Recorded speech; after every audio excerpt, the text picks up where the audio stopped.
Hi everybody, welcome to this edition of Leading Experts. I'm your host Graison Foster and thank you for joining me today. The focus of today's Leading Experts will be a topic that generally most of us don't know anything about and certainly don't like thinking about. And that is what happens when you go through the process of probate. What happens when you've been named the executor of someone's estate, and what happens if there's no will? Well, my guests today, Deborah and Daryl Dougal, own a company called Probate Liquidators of Vancouver, Washington, and they stand ready to help hundreds of people in the state of Washington to deal with what is an extremely time-consuming, expensive, stressful, and life-altering time. Stay with us, everybody. Leading Experts starts right now. Welcome back to the show, everybody. My very special guests today are Deborah and Daryl Dougal. Their company is called Probate Liquidators of Vancouver, Washington. They're here today to talk about the process of what it means to go through probating a will and how they can help make what literally can be a nightmare into a smoother and certainly easier life-changing event. Welcome to the show, you guys. Thank you. Very happy to have you here. You know, we were talking before we started the show today.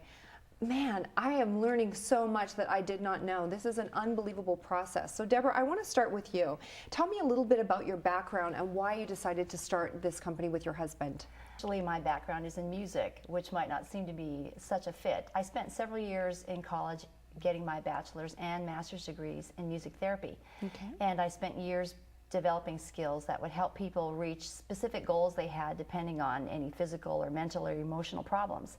And I really enjoyed doing that. And I especially enjoyed working with the senior citizen clients that I worked with. Thanks. I really loved getting to know them, their situations, their lives, their personalities. Now, when Daryl and I were married and started having children, I chose to stay home full-time so I could be a mom to our 5 children. Yeah. In the past few years, now that they're getting a little older, and I wanted to start doing some things with Daryl. When I first learned about probate and the probate process, I was amazed at how many thousands of people it impacts each year, and especially the huge amount of assets that are tied up and that I think should be distributed much more easily. As I learned about it, it seemed to me that the similarity was I could use my special skills and abilities to help people again, to make something that was a difficult process into something easier, and to help them reach their own personal goals by liquidating the assets and taking care of them.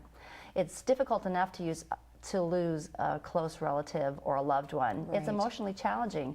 And then to add on to that, the expensive and difficult legal and financial process that goes through probate can be overwhelming.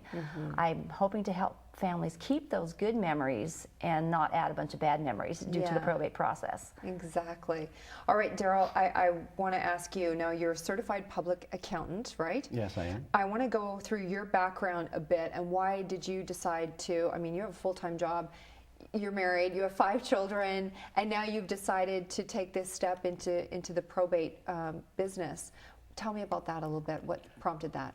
Well, Graison, I've always been gravitated, I think, to service-oriented work. For instance, when I was in high school, I was a volunteer fireman for a while. Yeah. And then before I went to the university, I was a missionary in a foreign country for 2 years for my church at my own expense and my family's expense. Right. And then after college, I got a job with a multinational nonprofit organization and worked for them for a while. But then I wanted a little more excitement in my life, and so I got a job with the FBI, and so I was an FBI agent for 20 years. Amazing. Yeah, I mean, and a lot of people say, wow, you know, that's different, and it was. Yeah. But as you probably are aware of, a lot of law enforcement is almost social work, if you will.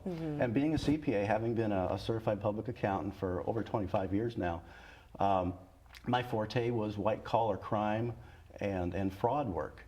And I really enjoyed it because I got to deal with individuals. I could help people directly. You know, a lot of cases sometimes deal with big corporations or organizations, and you're helping, the citizenry indirectly, but I was able to help people directly. Yeah. And then when it came time to retire, we kind of were looking around, you know, what can I do when I grow up, sort of a thing. Yeah. Combining my 25 years of experience in the public and the private sector, in service, helping people, my business background. And Deb had already started getting into the probate arena because she'd heard about it and was already working in that. and I was interested some in real estate, and so we figured we'd pull these expertises that we had together, because a lot of the property that shows up in probate is real estate. So we put these all together, and we're doing our company now. For those people that are watching the show today that don't understand what the process of probate is, can you walk me through that, walk our viewers through that? What does this mean to go through probate? Well, probate is the legal process of when someone passes away, taking those assets that they have and distributing them to the heirs or to the creditors. It's the legal process of taking care of all of that. In many cases, there is an executor or an executrix, depending male or female, and often they're going to the more gender non-specific as the personal representative, which can be either one. Okay. It sounds simple enough. I know a lot of people think, will you be my executor? And we say, sure. It's, what do I need to do? Read the will and sign some paperwork. And unfortunately, it's not that simple at all. No. And what you think is simple turns out to be a really difficult, stressful, long process for them, for that personal representative. Now, how long does that process generally take? We were talking about this before the show. Well, the average in the United States is 3 years, which is really surprising. Amazing. And of course, people, you know, who may be famous have a lot of assets, you know, could be substantially higher, and people that have almost nothing could be substantially less. But the average is 3 years in this country. And when I first heard that, I thought, that's just crazy. That's horrendous. You know, because that whole time, the personal representative, we oftentimes abbreviate PR, so if I fall into that. Sure. But the PR is going through a lot of stress and frustration, because oftentimes they have their own job, they have their own life. Right, of course. And it was the right thing to do. Sure, I'll be your executor, your PR. And then they become the PR, and suddenly it's like a second job. They're dealing with attorneys, they're dealing with the legal system. If they have real estate, they may have to find a real estate agent to list the house and sell it. If there's cars, they go to a car lot to see if they can sell the cars. If there's furniture, they go to somebody else. So it's just a long, drawn-out process. And basically, nobody has ever been taught how to do this. Right. And it can be very frustrating. And let's just make the point right now that if I've been named the PR, let's say I'm the PR, I'm responsible for all those bills to get paid while this probate process is going on. That's exactly right. I think that's important to note right now. Okay, so then you guys step in and help the situation, and you can help dispose of personal property and real property very quickly? Yes, we can. Okay. And the name of our company is Probate Liquidators. Okay. Not only am I a certified public accountant, but I'm a certified probate liquidator. Okay. And what's interesting is it's actually a registered trademark that the Patent and Trademark Office of the United States government recognized that it is such a unique and distinctive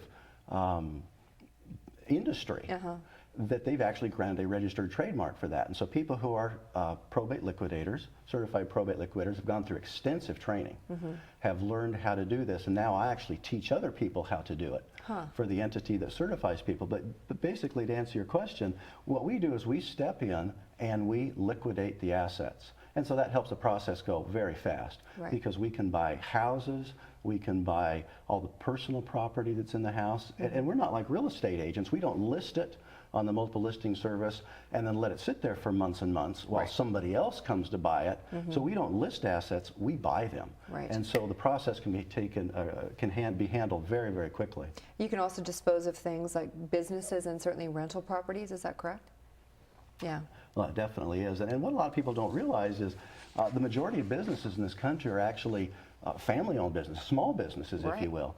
And when a person passes away, if they're the manager or the owner of the business, oftentimes within just a few days or a few weeks, that business falls apart because there's no one to monitor the employees, to manage it, to write the paychecks.